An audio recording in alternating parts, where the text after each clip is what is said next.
Moi kaikki ja tervetuloa takaisin mun kanavalle sekä uuteen videoon! Tällä videolla me tehdään Harry Potter tag ja tämä on vähän samantapainen kuin se mun edellinen, mutta ensinnäkin mä vihaan sitä videota enkä koskaan niinku katsomaan sitä enää. Ja toiseksi tässä on enemmän kysymyksiä ja nämä on paljon mun mielestä niinku mielenkiintoisempia kysymyksiä kuin mitä siinä oli. Mä en muista toki mitä siinä kysyttiin, mutta whatever. Kysymyksiä on 30, joten aloitetaan.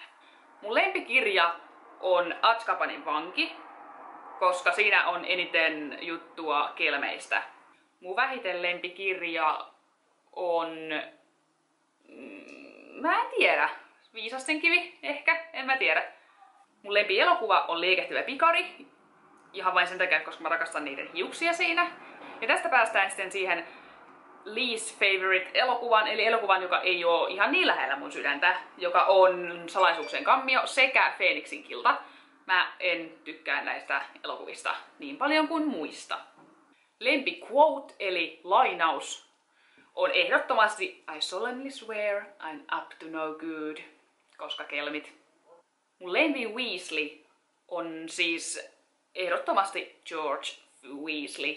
Mun lempi naishahmo on Luna tai McGonagall, koska molemmat on niin on point.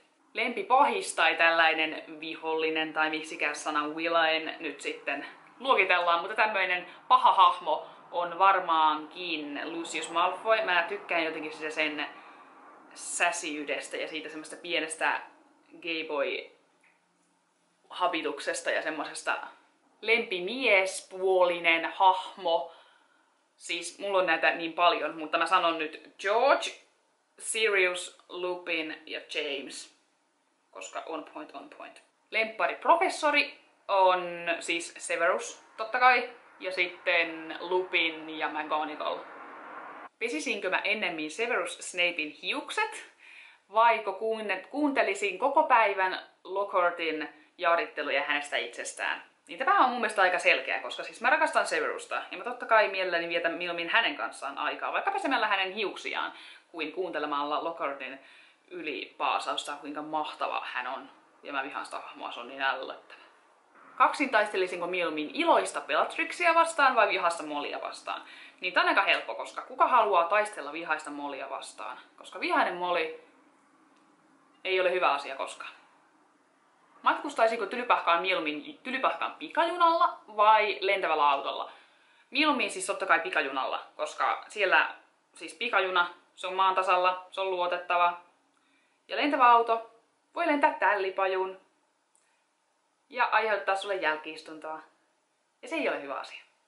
Suutelisinko mieluummin Voldemortia vai kylvettäisin, mä en tiedä miten tämän nyt suomentaisi järkevästi, mutta siis tekisin vaahtokylvyn Umbridgeille, niin siis totta kai mä olen sanonut, että jos mä olisin velho, tai siis noita, mä olisin Luihyisen tuvassa ja mä olisin ihan 100 varmasti kuolonsyöjä, niin mieluummin mä siis suutelen Voldemortia, kuin tein sen hirveän ihmisen hyväksi yhtään mitään.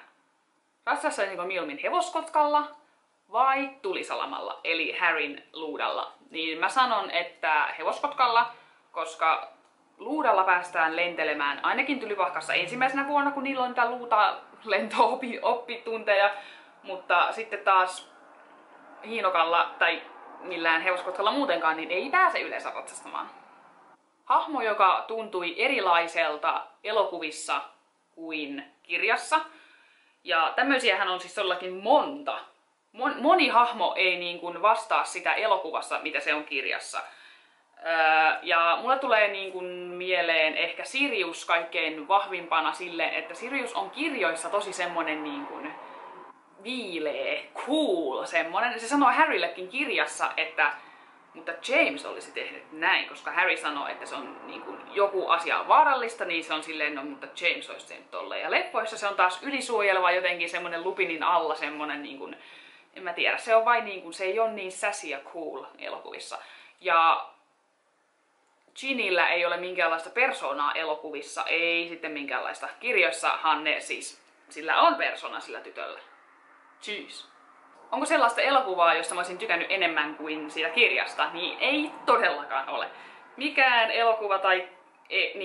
elokuva ei vastaa sitä kirjaa, ei millään tavalla, eikä varsinkaan pääse sen yli, ei millään tavalla. Richard Harris vai Michael Gambon aka Dumbledore? Niin siis ehdottomasti Richard Harris, koska Richard, siis verratkaa näitä kahta hahmoa. Richardin Dumbledore oli huomattavasti lempeä, piirteinen, hän oli erittäin suloinen ja viisasten kivessä ja salaisuuksien kammiossa. Dumbledore oli pehmeä, semmonen hellä, semmonen rakastettava nalle. Ja loppuosissa se on tosi semmonen Harry Perkele. Semmonen tämmönen. Varsinkin Liekehtivässä vikarissa se oikein näkee, miten niin kuin, se ei ole enää Dumbledore. Se ei ole. Richard Harris, you did it. Mikä oli asia tai hahmo, jota ei ollut elokuvissa, mutta kirjoissa oli ja se ärsyttää mua suunnattomasti? Niin totta kai siis kelmit. Kelmit!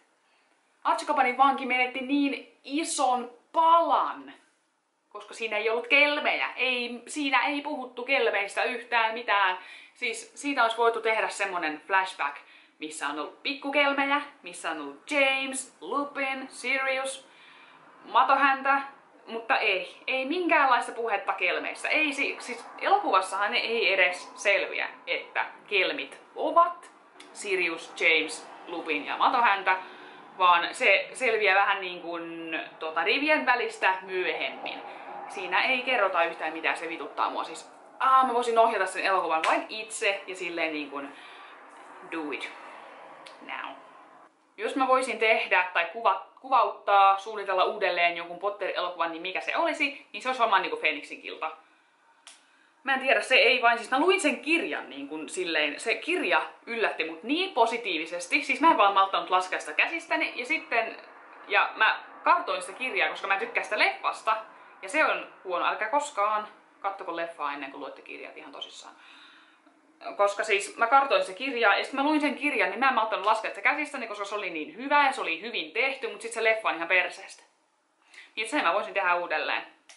Mihin tupaan tunsin ensimmäisenä semmoista vetoa ja mihinkä mä niin kuin ihan ensimmäisenä kuvittelin kuuluvani, niin mä en tiedä. Mä en ole koskaan kersana miettinyt, mihin tupaan mä kuulun. Mutta sitten kun mä aloin miettiä sitä, niin mä koin itteni jollain tavalla niin kuin korpinkynteen, jos oikein suomalaisten sanotaan, niin korpinkynteen, ja muut on sinne aika usein luokiteltu. Mut sitten taas luihuiset määritellään liian usein väärin sen perusteella, että jos me ollaan vähän nällejä, tai jos meillä on sydän, niin kuin vaikka Hufflepuffeilla, niin, tai jos me ollaan jästisyntyisiä tai puoliverisiä, niin me ollaan Hufflepuffeja. Mutta luihuisissa voi olla ihan semmosia fiksuja tyyppejä. Luihuisissa kaikki eivät ole täysiverisiä. Voldemort oli puoliverinen, Harry olisi päässyt luihuiseen, hän oli puoliverinen. Että näin. Mutta joo, ehkä se on niinku Ravenclaw oli semmonen ensimmäinen, mihin mä tunsin kuuluvani, mutta sitten lopulta luihuinen vei. Ja mihin tupaan mut on sitten Pottermoressa tai muussa vastaavassa sijoitettu. Niin kuten mä sanoin, niin kaikissa muissa vastaavissa mut on sijoitettu Ravenclawiin aika usein. Tai siis kerran mut on sijoitettu rohkelikkoon, niinku mitään vittua, en tiedä. Mutta siis luihuiseen on Pottermore minut sijoittanut. Mikä oppitunti olisi mun lemppari Tylypahkassa? Niin varmaan siis ainakin loitsut, koska ihan perusloitsut olisi näin jees oppia. Sitten muodonmuutokset ja toi pimeyden voimilta suojautuminen, koska joo, se varsinkin jos Lupin opettaa sitä, niin se voisi olla tosi mielenkiintoista. Mikä loitsu olisi mun mielestä kaikkein hyödyllisin oppia? Niin varmaan siis perusleijuntaloitsu olisi ok. Sitten Alohomora, eli tämä lukkojen avausloitsu. Ja sitten, mulla on nyt 3 näitä tässä, toi Expecto Patronum, se mistä tulee se eläin. Odotum suojelius, suomennettuna. Niin ne olisi mun mielestä niin kuin, niillä pärjäisi aika pitkälle ehkä. Sä pääset sisälle jengiin. Pääset ovessa sisälle, saat leijuteltua kamaa ja sit saat suojeltua itseäsi noilta ankeuttajilta, niin not bad. Kidutusloitsu on kyllä kovaa kans. Kenen hahmon kanssa mä luulen, että mä tulisin parhaiten juttuun tai kenen kanssa mä voisin ystävystyä, niin Luna ehdottomasti. Mä ja Luna, mä samaistun Lunaan hyvin paljon siinä, että me ollaan molemmat semmosia niin kuin outcast membereitä. Meitä ei ihan aina ymmärretä.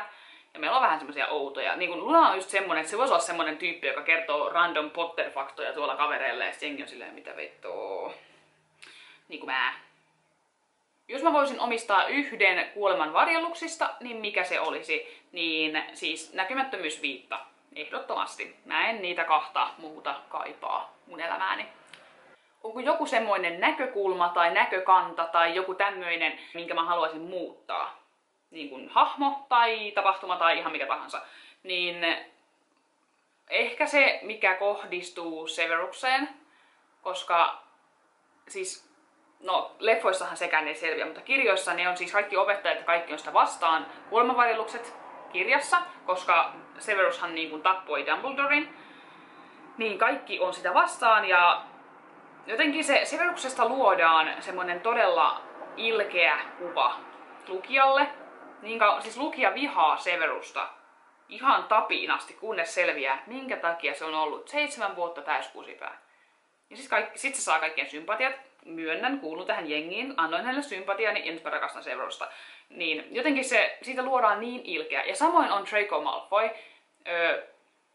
Se on ihminen, joka syntyi, sanotaan, että tyyppi syntyi vaan väärään jengiin, väärään perheeseen. Se vain iskettiin siihen, että sun täytyy olla nyt Voldemortin puolella tai sä kuolet. Ja se vain niinkun, se on niinkun, saanko sanoa englanniksi, poor boy, joka niinkun vain on väärässä perheessä väärään aikaan tai jotain, en mä tiedä. Se on vain niinku siitä, musta tuon Dracolla on kuitenkin sydän paikallaan, vaikka se ei sitä halua näyttää. Lempparikelmi. Mun lempparikelmi, mä en osaa päättää, siis James, Lupin tai Sirius. Mä en osaa päättää, kaikissa on hyvät ja huonot puolensa, tai no huonoja puolia niissä ei ole, mutta kaikissa on niin kuin jotain semmoista, mikä niin kuin vetää puolensa. James on kusipää, Sirius on komea, Lupin on semmonen, voin kuvitella, että se on semmonen pitkä, komea, vähän hiljainen, semmonen seksikäs. Teacher. Mä en tiedä, mä sanon Sirius. Jos mä voisin herättää yhden hahmon henkiin, kuka se olisi? Niin Sirius, Lupin tai Fred. Mä en tiedä kenet. Siis mä en tosissaan tiedä kenet. Koska mä haluan ajatella Georgin parasta, että se saisi Fredin takaisin. Mutta mä ajattelen itse, että mä saisin Siriuksen takaisin. Ja Lupin vain siksi, että Lupin on seksikäs teacher. Ja mä en tiedä. Sirius varmaan. Viimeinen kysymys. Valitsisinko mä mieluummin kuolemanvarjelukset vai hirnyrkit? Niin varmaankin kuolemanvarjelukset, koska mä en halua tuhota mun sielua 7 tai ei välttämättä 7, mutta siis niin kuin kappaleisiin. Koska se niin. Hirnyrkit. Kuolemanvarjelukset. Tässä oli tämä Potter Tag. Me nähdään sitten taas seuraavassa videossa ja siihen asti mä sanon teille, että I solemnly swear I'm up to no good.